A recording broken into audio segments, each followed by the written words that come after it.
మొత్తంగా చూసుకుంటే తెలంగాణ వ్యాప్తంగా Bharatiya Janata party last ఎలక్షన్స్తో compare చేస్తే లాస్ట్ ఎలక్షన్స్లో 4 చోట్ల విజయం సాధిస్తే ఈసారి 8 చోట్ల విజయం వైపు అడుగులు వేస్తోంది. ఇప్పటికే ఆ పార్టీకి సంబంధించిన అభ్యర్థులు 4 చోట్ల అధికారికంగా విజయం సాధించారు. మరొక 4 ఫలితాలకు సంబంధించిన అధికారిక ప్రకటన రావాల్సింది. ప్రభాకర్ గారు, ఇది 100% గ్రోత్ 4 to 8 మళ్ళీ పెరగడం అనేది ఖచ్చితంగా మేము కూడా ఆ రకంగానే ఊహించాం. ఇంకా 2 అడుగులు ముందుకెళ్ళి 10 వరకు రావచ్చు అన్నటువంటి ఒక ఆలోచన కూడా మేము చేసాం. కారణం 2 రకాలు. అంటే ఈసారి తెలంగాణలో నరేంద్ర మోడీ గారి బలమైనటువంటి వేవ్ వీసింది ఒకటి. రెండోది, కొత్తగా కాంగ్రెస్ రేవంత్ రెడ్డి గారు ముఖ్యమంత్రి అయినా కూడా ఈ 6 నెలల కాలంలో ప్రజలు ఆశించిన మేరకు అనుకున్నంతగా పనిచేయలేదన్నటువంటి వ్యవహారం కూడా కనబడ్డది రెండోది.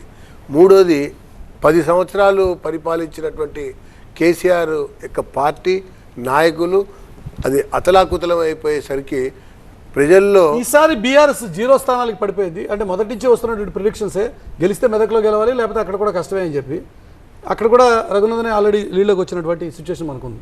సో ఓవరాల్గా బీఆర్ఎస్ ఓట్ బ్యాంక్ బీజేపీ వైపు వచ్చేసింది. అందుకోసమే ఇట్లాంటి ఒక మంచి నెంబర్ మీరు సాధించుకోగలిగారు అని చెప్పి అనుకోవచ్చా? ప్రజల్లో మొత్తంగా వచ్చింది. అంటే వారు బీఆర్ఎస్ ఓటరా, కాంగ్రెస్ ఓటరా, బీజేపీ ఓటరా, లేకపోతే తటస్థ ఓటరా అనేటువంటిది కాకుండా ఈసారి మోడీని మన రాష్ట్రం నుంచి ప్రతినిధులు పంపి ప్రధానమంత్రిని చేయాలని చెప్పని భావించారు. ఆ ప్రకారంగా ఆ కోణంలో ఆ రకంలో ఈ యొక్క ఫలితం అనేది మనకి కనబడుతుందని చెప్పని నేను తెలియజేస్తా ఉన్నా. దాంతోపాటుగా ఇప్పుడు ప్రతి అభ్యర్థులు అంటే ప్రతి నియోజకవర్గంలో ఉన్న అభ్యర్థులు కూడా ఆచితూచి ఎంపిక చేశారు.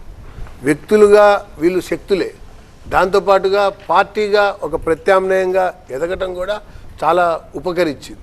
ఆ ప్రకారం ఆ కోణంలో ఇప్పుడు కొండా విశ్వేశ్వరరెడ్డి గారు మాట్లాడారు, అంతకుముందు ఈటెల రాజేందర్ గారు మాట్లాడారు, బండి సంజయ్ గారి ప్రస్థానం అది చాలా ఫుల్ లెవెల్లో 1,59,000 ఇంతకుముందు వచ్చిన అప్డేట్ ఇంకా పెరుగుతోంది అనుకుంటా. ఇక కిషన్ రెడ్డి గారు మంత్రిగా అధ్యక్షుడిగా మరి నగరంలో కృషి కూడా ఫలిస్తోంది అన్నటువంటిది కనబడేది. ఒక మహిళగా డీకే అరుణ గారు రాణించటం, మరి దాంతోపాటు న్యాయవాదిగా రఘునందన్ రావు ఉండటం, మరి ఒక డీకే అరుణ గారి గురించి ప్రత్యేకించి ప్రస్తావించాల్సిన విషయం ఏంటంటే దట్టు సీఎం సొంత కాన్స్టిట్యున్సీ, రేవంత్ రెడ్డి గారి సొంత నియోజకవర్గం. ఎట్లయినా సరే గెలవాలి అని చెప్పి రేవంత్ రెడ్డి గారు ఒక్కసారి కాదు 2 సార్లు కాదు దాదాపుగా 6-7 సార్లు ఈ ఎన్నికల్లో కేవలం మహబూబ్నగర్ మీద ఫోకస్ పెట్టారు. అయినా కూడా ఫైట్ చేస్తున్నట్టున్నారు. అరుణ గారికి ఒక చిన్న